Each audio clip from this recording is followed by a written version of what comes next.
Bienvenidos a El Debate.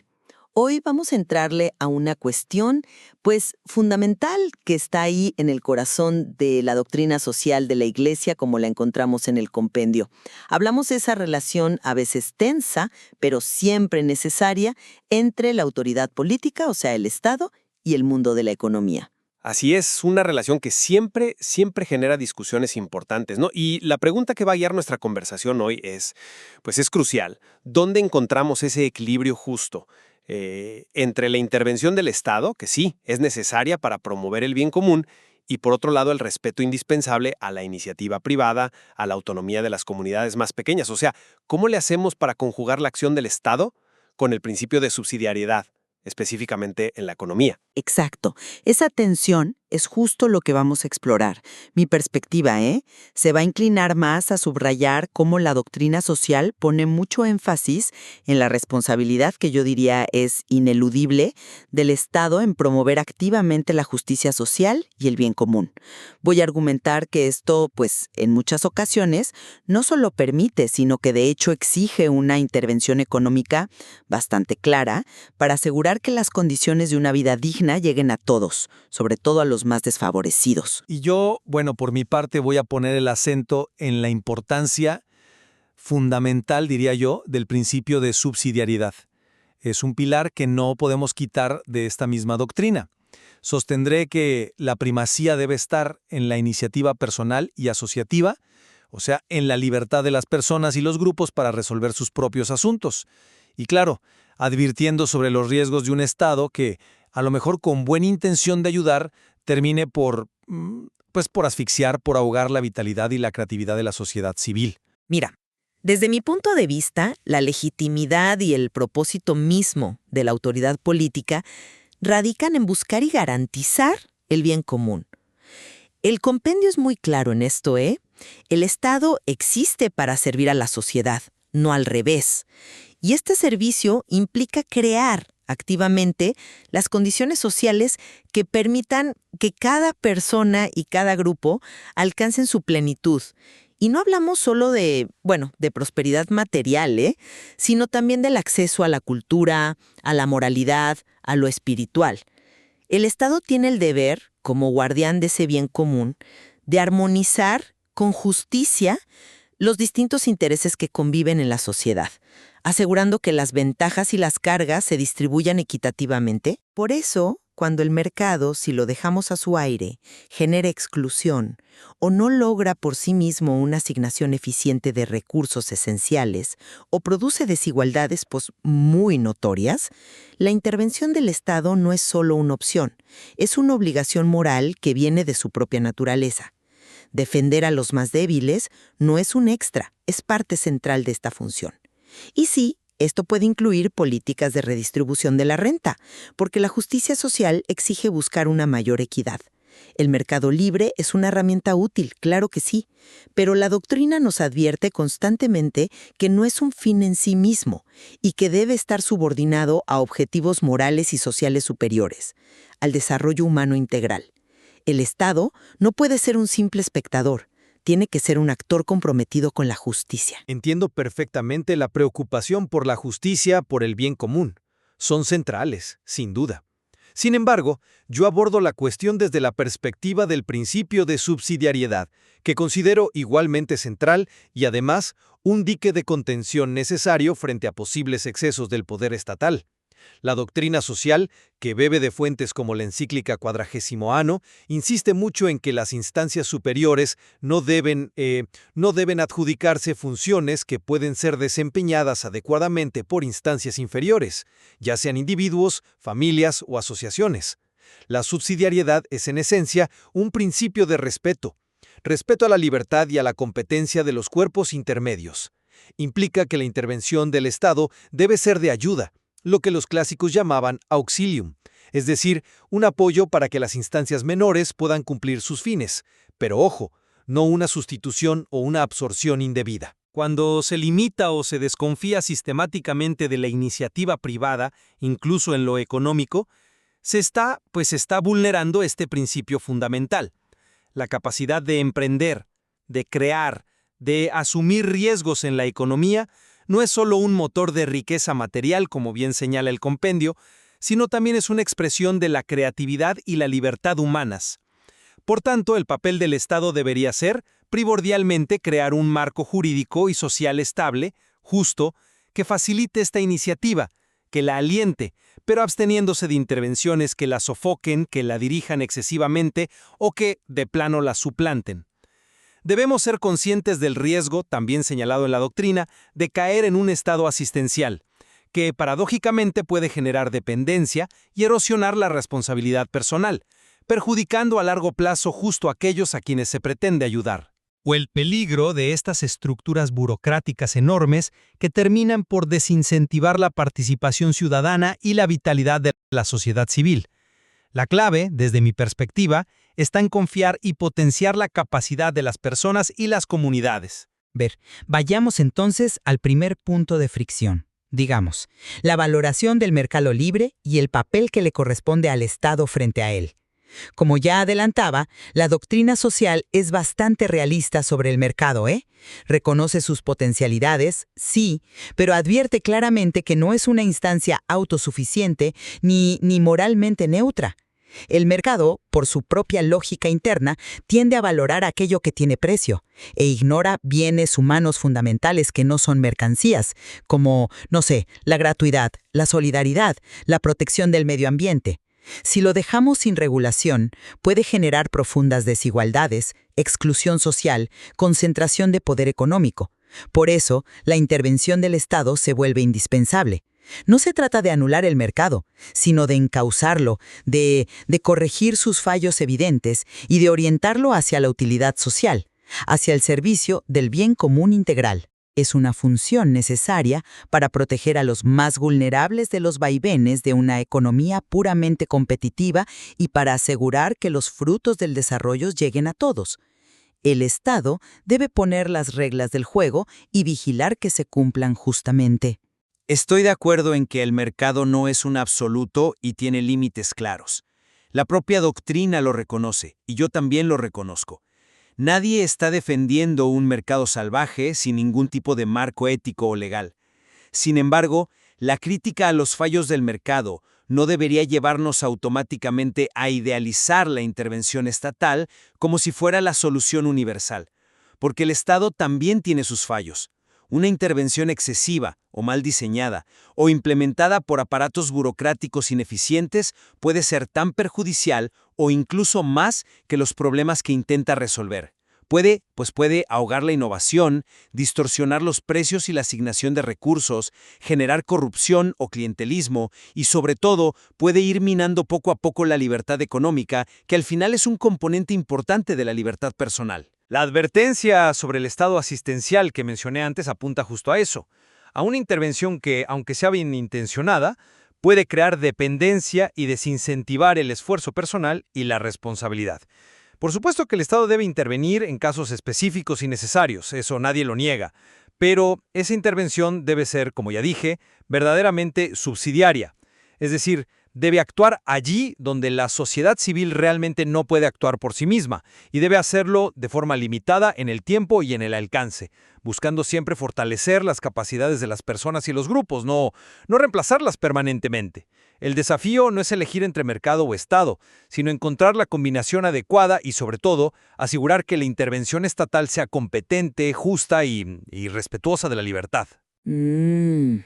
Ese punto sobre cómo y cuándo debe intervenir el Estado nos lleva directito al segundo eje, la interpretación y aplicación concreta del principio de subsidiariedad. Tú enfatizas, y con razón, la protección de las instancias inferiores y la libertad, pero creo que una lectura correcta de la subsidiariedad no puede convertirla en una coartada para la pasividad del Estado frente a injusticias graves o ante la incapacidad manifiesta de los actores privados o comunitarios para resolver problemas que afectan al conjunto de la sociedad. El compendio mismo aclara que la subsidiariedad no significa que el Estado deba desentenderse. Al contrario, el Estado tiene el deber positivo de intervenir para asegurar el bien común, precisamente, cuando éste no puede ser alcanzado de otro modo. Pensemos en, grandes infraestructuras, la protección del medio ambiente a gran escala, la garantía de derechos básicos universales como la salud o la educación. Ajá. Además, la doctrina insiste una y otra vez en que la subsidiariedad debe vivirse siempre en tensión dinámica y complementaria con otro principio fundamental, la solidaridad. La solidaridad nos llama a reconocer nuestra interdependencia, a hacernos cargo los unos de los otros, especialmente de los más débiles. Y a menudo, la solidaridad efectiva requiere una acción coordinada y organizada que solo el Estado puede garantizar a nivel macrosocial, por ejemplo, a través de sistemas de seguridad social o políticas activas de inclusión para los marginados. No se trata de principios contrapuestos, sino de dos caras de la misma moneda que buscan el desarrollo humano integral.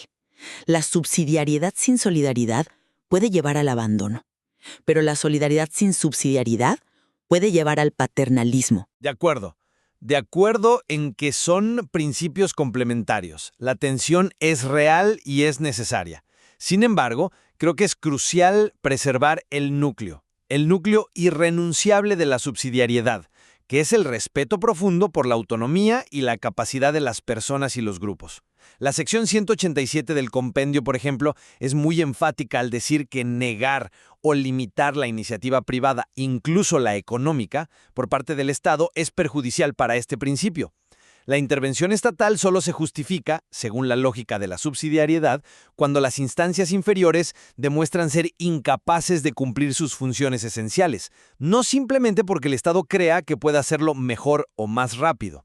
Y aún en esos casos, la intervención debe tener como objetivo capacitar a esas instancias para que recuperen su autonomía, no crear una dependencia crónica. La famosa frase de 40º ano, citada en el compendio, es lapidaria.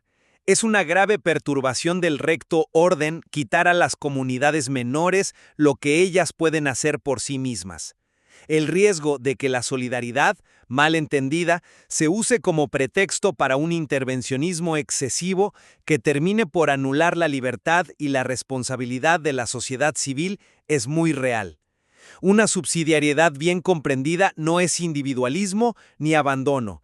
Es una forma activa de solidaridad que confía en la capacidad de las personas y las comunidades y las empodera para que sean protagonistas de su propio desarrollo.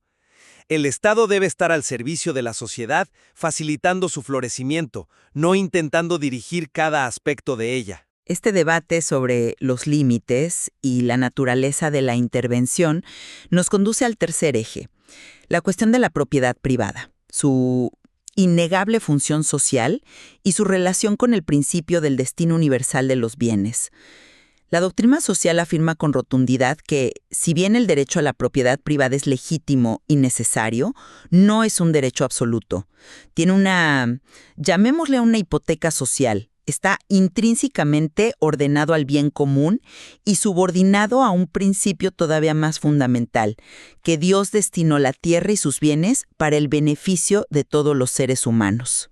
Claro. Esto significa, como recalca el compendio, que los propietarios tienen una responsabilidad moral que va más allá de su interés personal. Deben usar sus bienes de manera que beneficien también a otros, especialmente a los más necesitados. Y aquí es donde el Estado, vuelve a tener un papel relevante. Tiene la facultad e incluso el deber de regular el ejercicio del derecho de propiedad para asegurar que cumpla esta función social. Esto puede implicar, por ejemplo, políticas fiscales justas, normativas sobre el uso del suelo, leyes laborales que protejan a los trabajadores o medidas para evitar la concentración excesiva de riqueza que impida a muchos el acceso a los bienes necesarios. No se trata de abolir la propiedad, sino de asegurar que sirva a su fin último, el bien de todos. Universal de los bienes. Son principios clave, totalmente. Pero, al mismo tiempo, no podemos minimizar la importancia que la misma doctrina social le da al derecho a la propiedad privada como garantía de la libertad y la autonomía personal y familiar. El compendio reconoce que la propiedad, especialmente la que es fruto del trabajo y el ahorro, permite a las personas proveer para sí mismas y sus familias, tener un espacio de libertad frente a presiones externas y ejercer la responsabilidad. Es una condición importante para la iniciativa y la creatividad. Por lo tanto, si bien la propiedad tiene una función social, una regulación estatal excesiva o una intervención que la limite o controle de forma desmedida puede tener efectos contraproducentes muy serios. Puede desincentivar el trabajo, la inversión, el cuidado de los bienes, la asunción de riesgos, que son motores fundamentales del desarrollo económico que a la larga beneficia a toda la sociedad.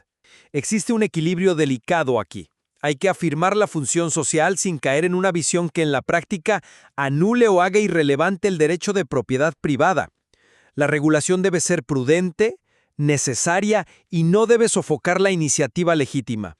El compendio mismo advierte contra concepciones que nieguen o limiten indebidamente este derecho. Una vez más, volvemos a la necesidad de equilibrio y prudencia, reconociendo la legitimidad de ambos polos, la propiedad privada como espacio de libertad y la función social como exigencia de justicia y solidaridad. Bien, intentando sintetizar mi postura a la luz de esta conversación, la doctrina social de la Iglesia nos presenta una visión del Estado no como un adversario de la libertad, sino como un servidor indispensable del bien común.